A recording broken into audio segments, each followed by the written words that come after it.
പറക്കമുറ്റാത്ത പിഞ്ചു മക്കളെ അനാഥയാക്കി ഇന്ന് മുനീർ മാഷ് ഖബറിന്റെ അകത്ത് കിടക്കുമ്പോ സന്തോഷിക്കുകയാണ്. അവിടുന്ന് ഹബീബായ സല്ലല്ലാഹു അലൈഹി വസല്ലമ തങ്ങള് ഖബറിൽ പറഞ്ഞിട്ടുള്ള എല്ലാ സുഖങ്ങളും കിട്ടി ഇന്ന് സന്തോഷത്തോടുകൂടെ ഖബറിൽ ബർസഖിയ ജീവിതം നയിച്ചുകൊണ്ടിരിക്കുകയാണ്.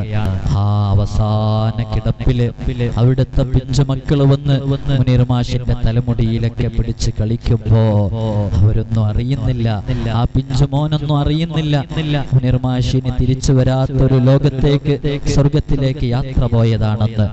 അവസാനം നോക്ക് കാണാൻ വേണ്ടി ആയിരക്കണക്കിന് ആളുകൾ ആ വീട്ടിലേക്ക് കടന്നു വരുമ്പോ അദ്ദേഹം ജോലി ചെയ്തിരുന്ന വ്യത്യസ്തങ്ങളായ സ്കൂളുകളിൽ ജോലി ചെയ്തിരുന്നു. ഹയർ സെക്കൻഡറി സ്കൂളിൽ, ഹൈസ്കൂളുകളിലൊക്കെ ഈ പ്രദേശത്തുള്ള വയനാട് ജില്ലയിലെ വ്യത്യസ്തങ്ങളായ സ്കൂളുകളിൽ ജോലി ചെയ്തപ്പോ അദ്ദേഹത്തിന്റെ കൂടെ ജോലി ചെയ്തിരുന്ന സഹപ്രവർത്തകരെല്ലാം ഒരു നോക്കു കാണാൻ, അവസാനം നോക്കു കാണാൻ വേണ്ടി വന്നപ്പോ എല്ലാവരുടെയും കണ്ണുകൾ നിറഞ്ഞൊഴുകുകയാണ്, വിങ്ങിപ്പൊട്ടുകയാണ് എല്ലാവരും. അസ്സലാമു അലൈക്കും വറഹ്മത്തുള്ളാഹി തആല വബറകാതുഹു. വയനാട് ജില്ലയിലെ പടിഞ്ഞാറത്തറക്കടുത്തുള്ള ചെന്നലോട് വൈപ്പടി ദേശത്ത് മുനീർ മാഷ് എന്ന് പറയുന്ന സഹോദരൻ കഴിഞ്ഞ ദിവസം വിട പറയുകയുണ്ടായി. അള്ളാഹുവിന്റെ അചഞ്ചലമായ വിധിക്കുത്തരം നൽകി ഈ ലോകത്തോട് വിട പറഞ്ഞ മുനീർ മാഷിന്റെ ബർസഖിയായ ജീവിതത്തിൽ നീ സന്തോഷവും സമാധാനവും നൽകണം അല്ലാഹ്. ഖബർ നീ സ്വർഗമാക്കണം റഹ്മാനെ. അവസാനം സാധുക്കളായ ഞങ്ങളെയും അവരെയും ഹബീബിന്റെ ജിവാറിൽ സ്വർഗീയ ലോകത്ത് സ്വാലിഹീങ്ങളോടൊപ്പം ഒരുമിച്ച് കൂട്ടണം അല്ലാഹ്. ഒരു മനുഷ്യൻ ഈ ലോകത്ത് നിന്ന് വിട പറഞ്ഞ് അള്ളാഹുവിന്റെ സമക്ഷത്തിലേക്ക് യാത്ര പോകുമ്പോൾ ആരും കൊതിച്ചു പോകുന്ന ഒരു മരണമാണ് മുനീർ മാഷിനെ തേടിയെത്തിയിരുന്നത്.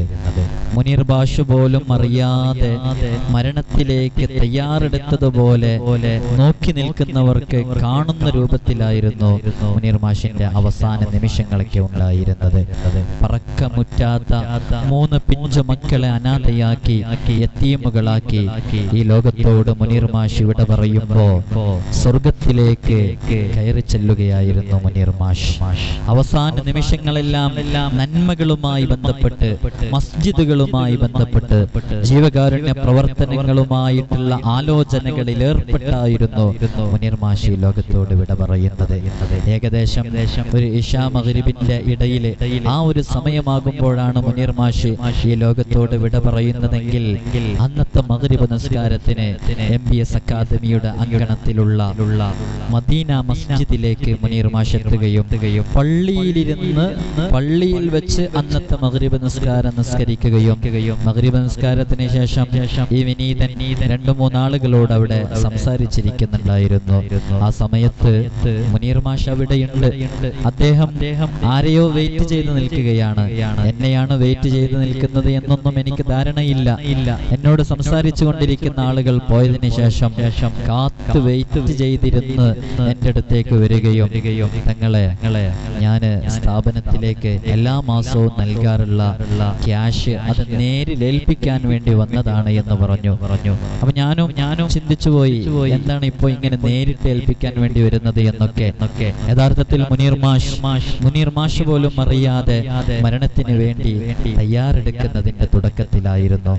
മുനീർ മാഷ് എന്റെ അടുക്കൽ വന്ന് ഒരു എമൗണ്ട് എന്റെ കയ്യിൽ തന്നിട്ട്, ഇത് 3 മാസത്തെ എമൗണ്ട് ആണ്, ഇത് തരാനുള്ള സാഹചര്യങ്ങളും അവസരങ്ങളും ഉണ്ടായിരുന്നില്ല എന്ന് പറഞ്ഞ് ആ 3 മാസത്തെ എമൗണ്ടും കൂടെ സ്ഥാപനത്തിലേക്ക് നൽകാറുള്ള ഹദിയയും കൂടെ ഒരുമിച്ച് കൊണ്ടുവന്ന് അത് നൽകി എന്റെ അടുത്ത് തന്നപ്പോ ഞാൻ മുനീർ മാഷിനോട് പറഞ്ഞു, മാഷേ ഇപ്പൊ ഇവിടെ മാനേജർ ഇല്ല, അതുകൊണ്ട് ഇതിന്റെ റെസീറ്റ് ഈ സമയം നൽകാൻ സാധിക്കൂല എന്ന് പറഞ്ഞപ്പോ അത് കുഴപ്പമില്ല, നിങ്ങളത് നാളെ അത് അയച്ചു തന്നാ മതി, പിന്നീട് എനിക്ക് അയച്ചു തന്നാ മതി വാട്സാപ്പ് വഴി.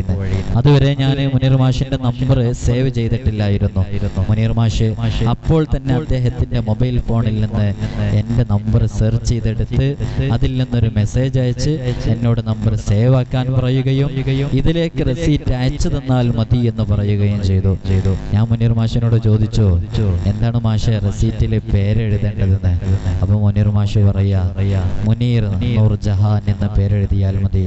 മുനീർ മാഷിന്റെ പ്രിയപ്പെട്ട ഭാര്യ, ആ ഭാര്യയുടെ പേരും കൂടെ ചേർത്തിയിട്ട് പേരെഴുതണമെന്നൊക്കെ ഓർമ്മപ്പെടുത്തി അതെനിക്ക് അയച്ചു തരണമെന്നും പിന്നീട് ഞാൻ ഇനി മുതൽ ഗൂഗിൾ പേ വഴി തങ്ങൾക്ക് ഞാൻ സ്ഥാപനത്തിലേക്കുള്ള ഹദിയ മുതഅല്ലിമീങ്ങളുടെ ഭക്ഷണത്തിലേക്കുള്ള ഹദിയ അത് സ്ഥാപനത്തിലേക്ക് ഞാൻ ഗൂഗിൾ പേ വഴി അയച്ചു തരാമെന്ന് പറഞ്ഞ് അദ്ദേഹത്തിന്റെ ഗൂഗിൾ പേയിൽ നിന്ന് എൻ്റെ നമ്പർ എടുത്ത് അതിലേക്ക് ഒരു മെസ്സേജ് അയച്ച് ഇതിൽ നിന്നാണ് ഇനി ക്യാഷ് ഞാൻ അയക്കുക എന്ന് പറഞ്ഞ് പ്രത്യേകം അങ്ങനെയൊക്കെ തീരുമാനമെടുത്ത് സലാം പറഞ്ഞ് അവിടെ ഒരുമിച്ച് കൂടി എല്ലാവരോടും സലാം പറഞ്ഞാണ് മുനീർ മാഷി ഈ അങ്കണത്തിൽ നിന്നും യാത്ര പോകുന്നത്. MBS അക്കാദമിയുടെ അങ്കണത്തിൽ നിന്ന് ഇവിടുത്തെ CCTVയുടെ ഫുട്ടേജ് കൃത്യമായി നോക്കുമ്പോ സുബ്ഹാനല്ലാഹ്, ഒരു മനുഷ്യൻ മരണത്തിന് വേണ്ടി തയ്യാറെടുക്കുന്ന തയ്യാറെടുപ്പുകൾ കൃത്യമായി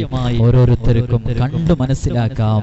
ആ രൂപത്തില് എന്തൊക്കെയോ ചെയ്യാനുള്ള ധൃതിയിൽ, എന്തിനൊക്കെയോ പോകാനുള്ള ഒരു ധൃതിയിൽ കൃത്യമായി കാര്യങ്ങളെല്ലാം ചെയ്യുന്നതാണ് നമുക്ക് കാണാൻ സാധിച്ചത്. അല്ലാഹുവേ, ആ മുനീർ മാഷിന്റെ ബർസഖിയ ജീവിതത്തിൽ നീ സന്തോഷം നൽകണം അല്ലാഹ്. കേൾക്കാൻ സാധിച്ചിടത്തോളം അതിന്റെ തൊട്ടു മുമ്പ് മറ്റാർക്കൊക്കെയോ ക്യാഷ് കൊടുക്കാനുണ്ടായിരുന്നു, അതും മുനീർ മാഷ് കൊടുത്തു തീർത്തു എന്ന് അനുഭവസ്ഥരായ സുഹൃത്തുക്കൾ പറയുമ്പോൾ ആ മരണത്തിലേക്ക് മുനീർ മാഷ് തയ്യാറെടുത്തതുപോലെ ഇന്നത്തെ ആധുനിക കാലഘട്ടത്തിൽ ചെറുപ്പക്കാർ, യൂത്ത്, ടീനേജുകളൊക്കെ ഹറാമിന്റെ ബന്ധങ്ങളിലും ഹറാമുമായി ബന്ധപ്പെട്ട വിഷയങ്ങളിലേക്കൊക്കെ ഏർപ്പെട്ടുകൊണ്ടിരിക്കുമ്പോ ഒരു യുവത്വം അത് ദീനിനു വേണ്ടിയും ദീനുമായി ബന്ധപ്പെട്ട വിഷയങ്ങൾക്ക് വേണ്ടിയും സമയം മാറ്റിവെക്കുമ്പോ അത് വളരെയധികം എടുത്തു പറയേണ്ടത് തന്നെയാണ്. ഇന്ന് MBS അക്കാദമിയുടെ മുതഅല്ലിമീങ്ങൾ ഒരു നിമിഷവും ദുആ ഒഴിവാക്കാറില്ല. മുനീർ മാഷിനെ കൂട്ടിയിട്ടുള്ള ദുആകളാണ് അവരുടെ കൂട്ടത്തിൽ എപ്പോഴും ഉണ്ടാകാറുള്ളത്.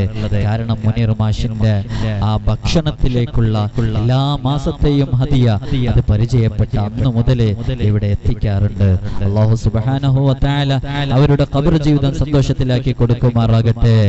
ഗവൺമെന്റ് തലത്തിൽ ജോലി ചെയ്യുന്ന, വ്യത്യസ്തങ്ങളായ ഗവൺമെന്റ് തലങ്ങളിൽ PSC വഴി കിട്ടി നല്ല ജോബ് ചെയ്തുകൊണ്ടിരിക്കുന്ന, നല്ല തിരക്കുള്ള, സമൂഹത്തിന് ആവശ്യമുള്ള ദീനീ ചുറ്റുപാടിൽ ജീവിച്ചു കൊണ്ടിരിക്കുമ്പോ, ഇത്തരം ആളുകൾ ദീനീ ചുറ്റുപാടിൽ ജീവിച്ചു കൊണ്ടിരിക്കുമ്പോ ജീവകാരുണ്യ പ്രവർത്തന മേഖലകളിലും മറ്റുമൊക്കെ സജീവമായി ഇടപെടുമ്പോഴും നാളെ ആഖിറത്തിലേക്ക്, നാളെ എന്റെ ഖബറിലേക്ക് എനിക്ക് വേണമെന്നൊരു നീയത്തോടുകൂടെ അതിനുവേണ്ടിയും സമയം മാറ്റിവെക്കാൻ സാധിക്കുക എന്നത് അപൂർവം ചില ആളുകൾക്ക് മാത്രം സാധിക്കുന്ന കാര്യമാണ്. ഞാൻ ഇത്രയും പറഞ്ഞത് ഇത്തരം വിഷയങ്ങളൊക്കെ ഈ അവസാന കാലഘട്ടത്തിൽ നാം ജീവിച്ചു കൊണ്ടിരിക്കുമ്പോ നാം മനസ്സിലാക്കേണ്ട ഒരുപാട് പാഠങ്ങൾ ഇതിലുണ്ട്. പറക്കമുറ്റാത്ത പിഞ്ചു മക്കളെ അനാഥയാക്കി ഇന്ന് മുനീർ മാഷ് ഖബറിന്റെ അകത്ത് കിടക്കുമ്പോ സന്തോഷിക്കുകയാണ്.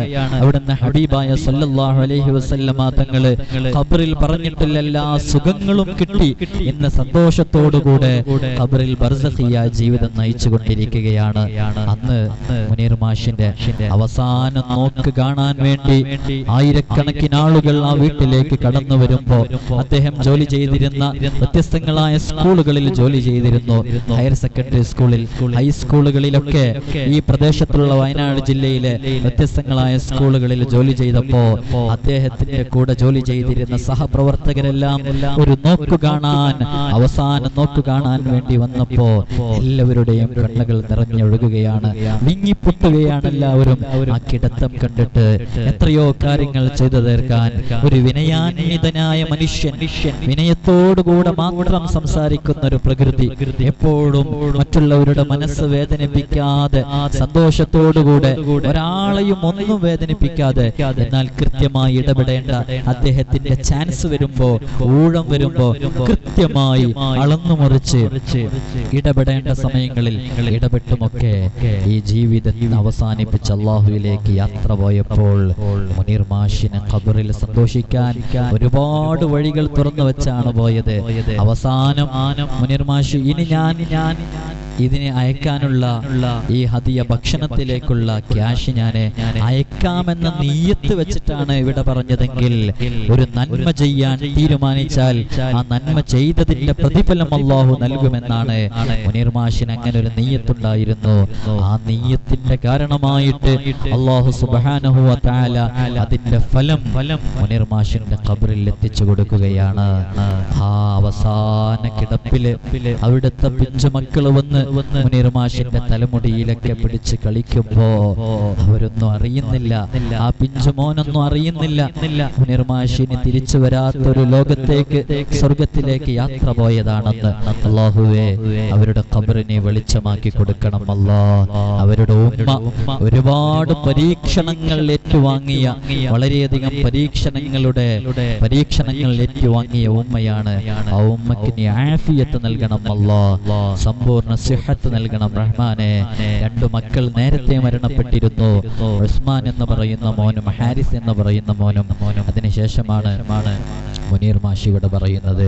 അവരുടെയൊക്കെ ഉപ്പ, മുനീർ മാഷിന്റെ ഒക്കെ ഉപ്പ നേരത്തെ ഇവിടെ പറഞ്ഞവരാണ്. അല്ലാഹുവേ, അവരുടെയൊക്കെ ഖബർ ജീവിതം നീ സന്തോഷത്തിലാക്കി കൊടുക്കണം അല്ലാ, വെളിച്ചമാക്കി കൊടുക്കണം റഹ്മാനെ.